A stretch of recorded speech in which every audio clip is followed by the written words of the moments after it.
Sudah bosankah Anda dengan koneksi lelet saat Anda mengakses internet? Pasti bagi kalian yang suka bermain game, auto kesel jika koneksi internet lelet dan menyebabkan ping tinggi. Nah, untuk itu hadirlah teknologi 5G. Di Indonesia sendiri, teknologi 5G sudah resmi meluncur pada 27 Mei 2021. Dan operator telekomunikasi pertama penyedia layanan 5G di Indonesia adalah Simera Telkomsel, lalu disusul oleh kompetitornya Indosat pada 14 Juni 2021. Saat ini untuk Telkomsel sendiri, area cakupan jaringan 5G terdapat di kota berikut ini seperti DKI Jakarta, Surabaya, Makassar, Bali, Batam, Medan, Solo, Balikpapan, dan Bandung.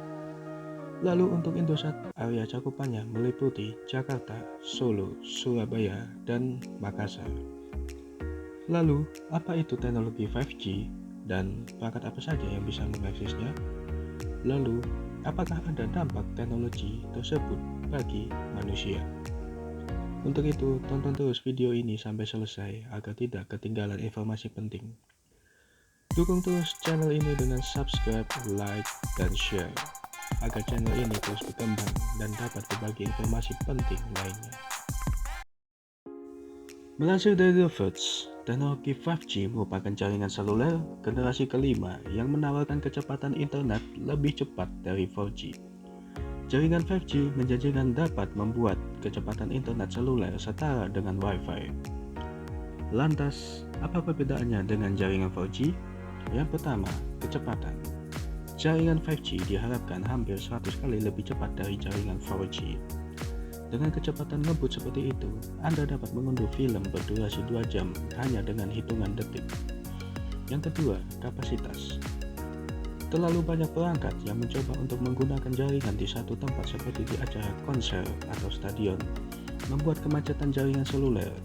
Hal ini membuat kecepatan data melambat karena 4G mempunyai kapasitas jaringan yang terbatas. Dengan 5G, diharapkan semua permasalahan ini dapat diatasi karena memiliki kapasitas yang jauh lebih besar daripada 4G. Yang ketiga, latensi. Latensi adalah waktu antara saat Anda mengirim data ke ponsel tujuan, lalu ponsel tujuan tersebut menerima data Anda. Lebih mudahnya, latensi adalah waktu yang diperlukan saat Anda mengirim data dari ponsel A ke ponsel B. Di jaringan 4G sebenarnya latensi tersebut sudah terbilang rendah, tetapi dengan jaringan 5G diharapkan latensi tersebut tidak ada sama sekali. Apa yang diperlukan untuk dapat mengakses jaringan ini? Yang pertama, pastikan operator telekomunikasi yang Anda gunakan sudah menyediakan jaringan 5G. Yang kedua, berada di lokasi yang sudah dilayani jaringan 5G. Yang ketiga, menggunakan smartphone yang sudah support jaringan 5G. Yang keempat, memastikan nomor ponsel sudah mengaktifkan fitur 5G. Dampak penggunaan teknologi 5G. Dampak positifnya, yang pertama, mengatasi permasalahan lingkungan hidup seperti kualitas air dan udara.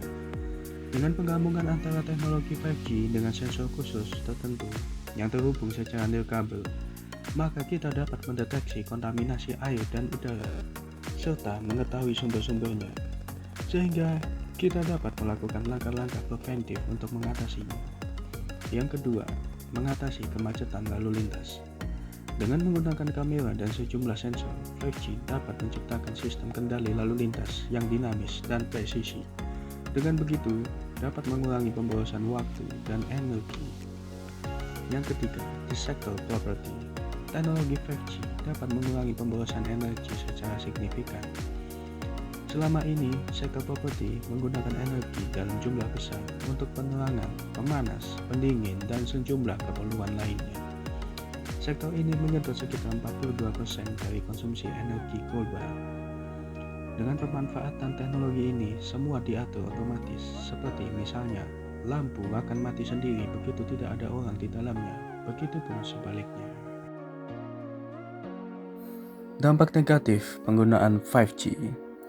Beberapa waktu lalu, lebih dari 180 ilmuwan dan dokter dari 36 negara memperingatkan Uni Eropa tentang bahaya 5G.